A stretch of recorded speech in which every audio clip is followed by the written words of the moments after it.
Thumbnail देख के आप लोगों को पता चल ही गया होगा कि आज हम किस लेजेंड के ऊपर वीडियो बनाने वाले हैं।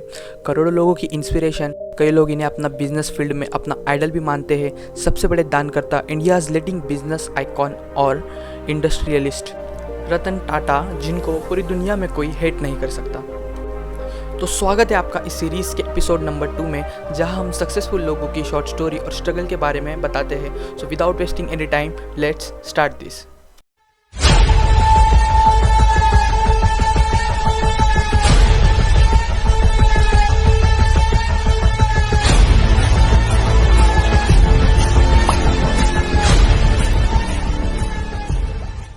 रतन टाटा का जन्म 28 दिसंबर 1937 में बॉम्बे यानी मुंबई में हुआ था। रतन टाटा के पिता का नाम नवल टाटा था और रतन टाटा टाटा ग्रुप के फाउंडर जमशेदजी टाटा के ग्रेट ग्रैंडसन थे।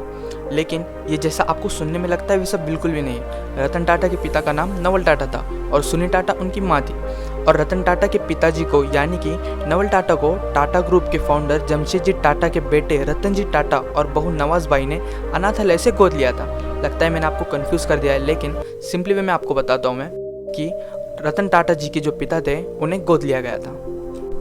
जब रतन टाटा सिर्फ 10 साल के थे तब उनके मम्मी पापा का डिवोर्स हो गया, वो अलग अलग हो गए, जिसके बाद उन्हें उनकी दादी ने संभाला जिनका नाम नवाज़बाई टाटा था। इस वजह से रतन टाटा को अपने दादी से बहुत लगाव था। उन्होंने अपना प्राइमरी स्कूल एजुकेशन मुंबई में कंप्लीट किया और उसके बाद उन्होंने न्यूयॉर्क के कॉर्नेल यूनिवर्सिटी से अपनी आर्किटेक्ट की डिग्री कंप्लीट की।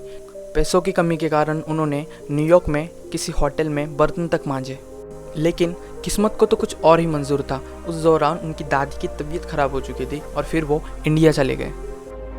आगे चल के उन्होंने अपने सपने को छोड़कर फैमिली बिजनेस ज्वाइन करना ही सही समझा। इस दौरान उन्हें कई कंपनियों का जॉब का ऑफर आया, लेकिन उन्होंने सबको ठुकरा दिया। रतन टाटा ने अपनी पहली जॉब 1961 में टाटा स्टील से शुरू की और टाटा फैमिली की परंपरा के अनुसार 1970 तक वहाँ टाटा के अलग अलग कंपनियों में काम करते रहे। 1971 में उन्हें टाटा की रेडियो एंड इलेक्ट्रॉनिक्स नेल्को नामक कंपनी में जिम्मेदारी दी गई। अगले कुछ ही सालों में रतन टाटा ने बहुत मेहनत करके इस कंपनी को अच्छे से बनाया और कंपनी की शेयर्स की वैल्यू 2% से 20% तक बढ़ा दी। लेकिन देश में आई आर्थिक मंदी के वजह से नेल्को कंपनी को बंद करना पड़ा। वह रतन टाटा का लाइफ में पहला और सबसे बड़ा फेलियर था। 1975 में रतन टाटा ने हार्वर्ड यूनिवर्सिटी से मैनेजमेंट की डिग्री हासिल की। 1977 में उन्हें एक्सप्रेस मिल की जिम्मेदारी सौंपी गई, जो कि बंद होने के कगार पर थी, बंद ही होने वाली थी। रतन टाटा की यह कंपनी भी बंद हो गई। रतन टाटा के जीवन में ये दूसरा बड़ा फेलियर था, लेकिन इससे रतन टाटा ने बहुत कुछ सीखा। 1981 में रतन टाटा को टाटा इंडस्ट्रीज का अध्यक्ष बनाया गया। फिर 1991 में रतन टाटा को टाटा ग्रुप का चेयरमैन बनाया गया JRD टाटा द्वारा, जिसके बाद टाटा ग्रुप की ग्रोथ बहुत तेज़ी से होने लगी। टाटा पहले से ही कमर्शियल और पैसेंजर व्हीकल बनाती थी।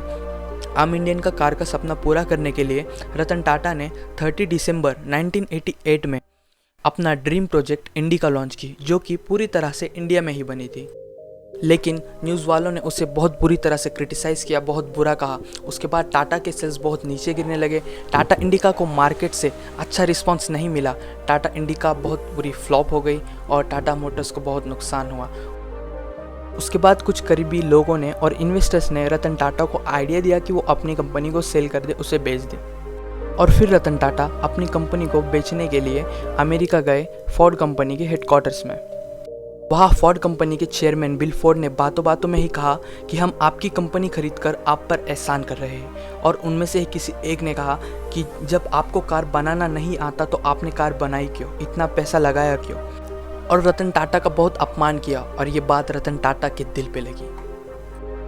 और फिर रातों रात रतन टाटा अपने टीम के साथ वापस इंडिया चले आए और उन्हें अपने अपमान का बदला लेना था सक्सेस से।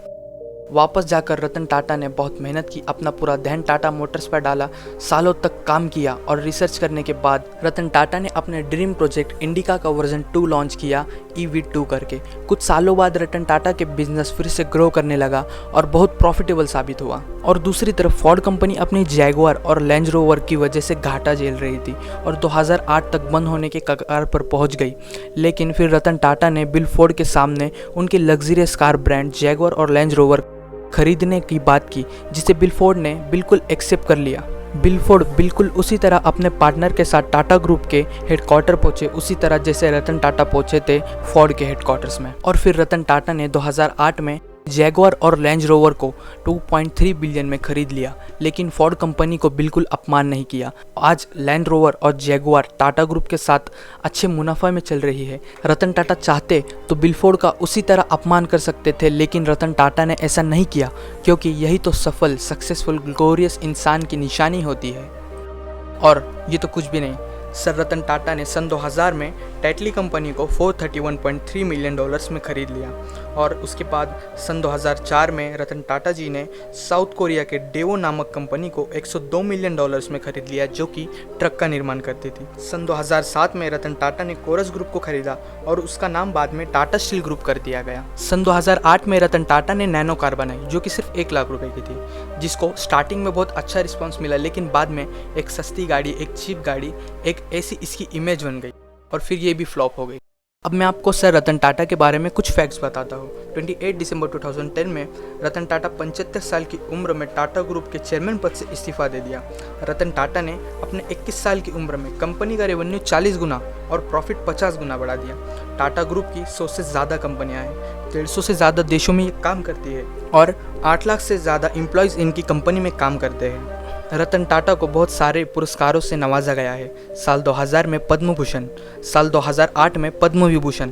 रतन टाटा को प्लेन उड़ाना भी आता है और वह पायलट भी है। रतन टाटा ने 2007 में F-16 फाल्कन पायलट उड़ाया था और वो यह प्लेन उड़ाने वाले पहले भारतीय थे। रतन टाटा ने कोरोना के इस महामारी में 1500 करोड़ का दान कर दिया और भी बहुत सारे ऐसे दान रतन टाटा जी ने किए हैं। और आपको यह बात जानकर हैरानी होगी कि रतन टाटा जी ने अभी तक शादी नहीं की है। इसके पीछे का राज बहुत इंटरेस्टिंग है, रतन टाटा जी की लव स्टोरी है। इसके ऊपर हम नेक्स्ट वीडियो में कवर करते हैं, क्योंकि वीडियो अब बहुत लंबी हो चुकी है। इस एपिसोड को यहीं पर एंड करते हैं। करीब 4 से 5 दिन लग गए एक छोटा सा वीडियो बनाने में, तो वीडियो को लाइक कर देना, वीडियो के नीचे कमेंट कर देना और भी ऐसा कंटेंट के लिए चैनल को सब्सक्राइब कर देना, क्योंकि वीडियो तो सभी बनाते हैं, लेकिन हम उनसे थोड़ा बेटर वीडियो बनाते हैं।